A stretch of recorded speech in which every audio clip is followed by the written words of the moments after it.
అందరికీ నమస్కారం. వైకుంఠ ఏకాదశి తర్వాత ఈ రాశులకు పట్టిందల్లా బంగారమే. డబ్బుకు లోటు ఉండదు. ఈ ఏడాది వైకుంఠ ఏకాదశి మొదటి శుక్రవారం రోజున అంటే జనవరి 10న వస్తోంది. ఈ ఏకాదశి రోజున కొన్ని రాశుల వారికి అపార అదృష్టాన్ని కూడా తీసుకువస్తుంది. మరి ఆ అదృష్ట రాశులేంటో ఈ వీడియోలో తెలుసుకోబోతున్నాం. ఈ వీడియో చివరి వరకు చూడండి. అలాగే ఈ వీడియో మీకు నచ్చినట్లయితే ప్లీజ్ ఒక లైక్ చేయండి. వైకుంఠ ఏకాదశికి చాలా ప్రాముఖ్యత ఉంది. ఈ రోజున విష్ణుమూర్తిని ఏదో ఒక రూపంలో దర్శనం చేసుకుంటే చాలు, అంతా మంచి జరుగుతుందని కూడా నమ్ముతారు. అది కూడా ఏకాదశి రోజున ఉత్తర దిక్కు నుంచి మాత్రమే స్వామివారి దర్శనం చేసుకోవడంతో పాటు ఈ రోజున ఉపవాసం ఉండటం వల్ల విష్ణుమూర్తి అనుగ్రహం లభిస్తుందని నమ్ముతారు. ఈ ఏడాది వైకుంఠ ఏకాదశి మొదటి శుక్రవారం రోజున వస్తోంది. అయితే ఈ వైకుంఠ ఏకాదశి నాడు కొన్ని రాశులకు అయితే మంచి ఫలితాలు ఇవ్వబోతున్నాడు. మరి ఆ రాశుల వివరాలు ఇప్పుడు తెలుసుకుందాం. మేషరాశి వారికి ఈ వైకుంఠ ఏకాదశి అదృష్టాన్ని తేనుంది. విష్ణుమూర్తి ఆశీస్సులు లభిస్తాయి. ఈ కొత్త సంవత్సరం ఈ రాశి వారికి కొత్త అవకాశాలను కూడా తెస్తుంది. ఆర్థిక స్థితి మెరుగుపడుతుంది. వ్యాపారంలో పెట్టుబడులు మంచి లాభాలు ఉంటాయి. ఉద్యోగంలో పదోన్నతులు పొందుతారు. కొత్త బాధ్యతలు కూడా అందుకుంటారు. కొత్త ప్రాజెక్టులను ప్రారంభించడానికి మంచి అనుకూలంగా ఉంటుంది. ఆరోగ్యం విషయంలో మాత్రం కాస్త జాగ్రత్తగా ఉండాలి. క్రమం తప్పకుండా వ్యాయామం, యోగా వంటివి చేయాలి. ఇవి పాటించడం వల్ల ఆరోగ్యంగా చాలా శక్తివంతంగా ఉంటారు. వైకుంఠ ఏకాదశి కర్కాట రాశి వారికి కూడా శుభం తీసుకువస్తుంది. విజయాలు అందుకుంటారు. మీ కొత్త ఆలోచనలు జీవితంలో ప్రణాళికలు ఆర్థిక ప్రయోజనాలను అందిస్తాయి. వ్యాపారంలో గొప్ప లాభాలు కూడా పొందుతారు. కుటుంబంతో ఎక్కువ సమయం గడుపుతారు. ఈ సంవత్సరం ఆరోగ్యపరంగా బాగుంటుంది. మీరు తీసుకునే ఆహారం విషయంలో కాస్త జాగ్రత్తగా ఉండాలి. ఈ కర్కాటక రాశి వారికి ఎంతో విశిష్టత కూడిన నైపుణ్యం చూపిస్తారు. వీరు సమాజంలో మంచి గౌరవం కోసం చాలా కష్టపడే అవకాశం అయితే ఉంది. ప్రతికూల పరిస్థితులు చాలా ధైర్యంగా ఎదుర్కొంటారు. మొత్తానికి కర్కాట రాశి వారు జీవితంలో అదృష్టం కలిసి వస్తుంది అనడానికి ఎలాంటి సందేహం లేదు. వైకుంఠ ఏకాదశి నుంచి తులారాశి వారికి అదృష్టం బాగా కలిసి వస్తుంది. మీ తెలివితేటలు, నిర్ణయం తీసుకునే సామర్థ్యం పెరుగుతుంది. పని, వ్యాపారంలో విజయం అందుకుంటారు. ఉద్యోగులకు ప్రమోషన్స్తో పాటు కొత్త బాధ్యతలు వచ్చే అవకాశం ఉంది. వ్యాపారస్తులు కూడా కొత్త నిర్ణయాలు తీసుకోగలరు. కొత్త వ్యాపారం ప్రారంభిస్తారు. అలాగే మీకు పెద్ద నిర్ణయాలు తీసుకోవడంలో సహాయపడుతుంది. కుటుంబం, స్నేహితులతో సంబంధాలు బలపడతాయి. క్రమం తప్పకుండా వ్యాయామం, సమతుల్య ఆహారం మిమ్మల్ని మానసికంగా, శారీరకంగా ఆరోగ్యంగా ఉంచుతాయి. ధనుస్సు రాశి వారికి కూడా వైకుంఠ ఏకాదశి మంచి శుభాలను అందిస్తుంది. ఆత్మవిశ్వాసం పెరగడంతో పాటు విజయం కూడా లభిస్తుంది. మీరు విద్య, పనిలో విజయం సాధిస్తారు. ఈ సంవత్సరం విద్యార్థులకు, వారి కెరీర్ను మార్చుకోవాలనుకునే వారికి మంచిది.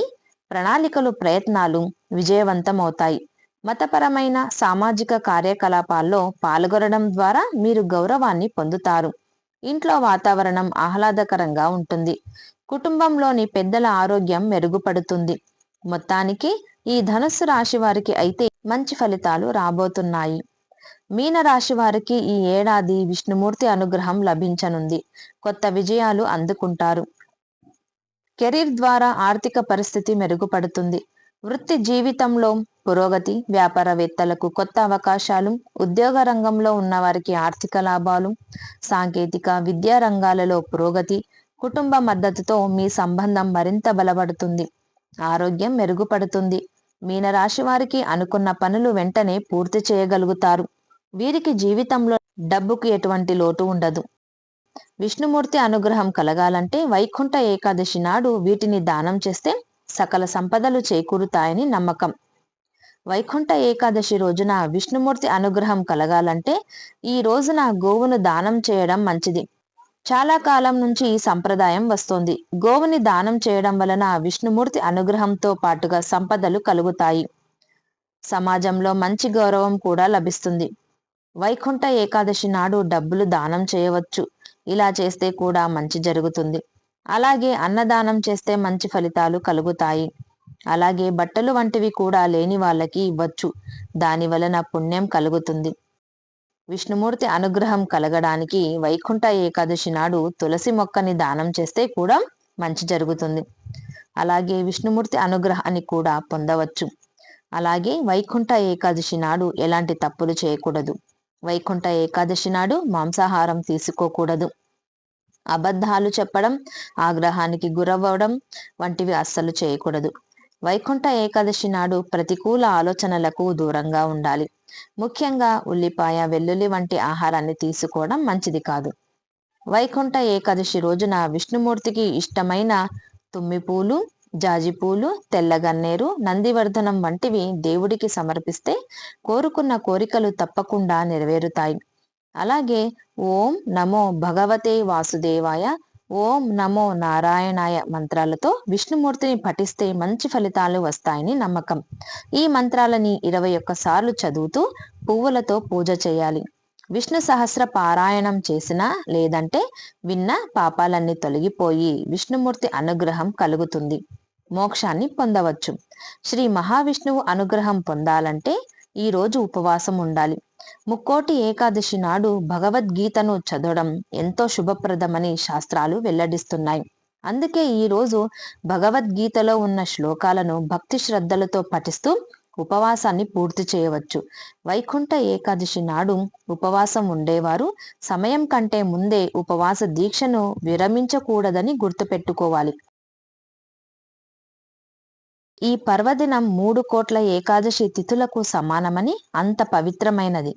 ఈ పర్వదినాన వైకుంఠ ద్వారాలు తెరుచుకుంటాయని, శ్రీ మహావిష్ణువు గరుడ వాహనంపై 3 కోట్ల దేవతలతో కలిసి భూలోకానికి దిగివచ్చి భక్తులకు దర్శనం ఇస్తాడని పురాణాల్లో ఉంది.